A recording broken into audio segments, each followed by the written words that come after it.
aad iyo aad ayaan ugu faraxsanahay inaan maanta joogo dalka Finland ee Ruushku u gumaysan jiray una xorriyay maalin maalmaha ka mid ah. Waxaan ku faraxsanahay inaan shirkii aan ka qayb galay aan kula kulmay dad badan oo indergarata ah oo Soomaaliyeed.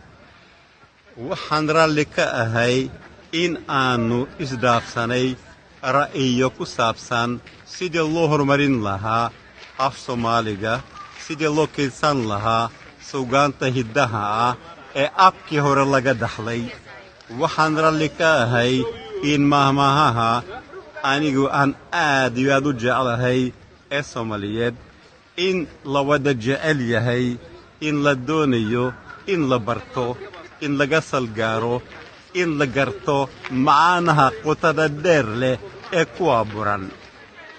Mahmaahaha aan si aad u jeclahay waxaa ka mid ah nin maqan tebidii waa nin jooga ceebtii. Dad badan oo dhalinyaro ah ma garanayaan macnaha ku qarsoon mahmaahda aan soo sheegay. Laakiin haddii Ali uu joogo oo Maxamed la tebayo, Ali waa maxay?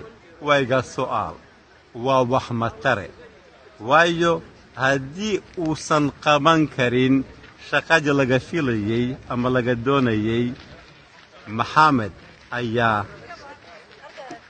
Maxamed weeye nin loo baahan yahay.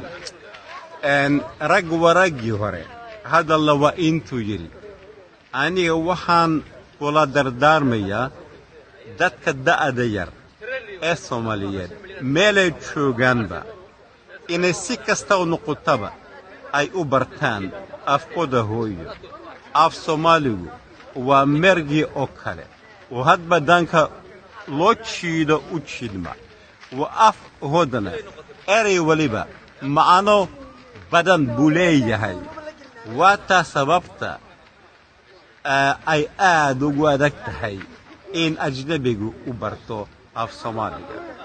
Aniga waxaan bilaabay barashada af Soomaaliga 50 sano ka hor.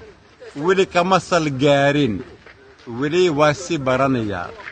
Waxaan doonayaa dhalinyarada Soomaaliyeed inay ila bartaan afkooda hooyo ee aad iyo aad u macaan u qurxon.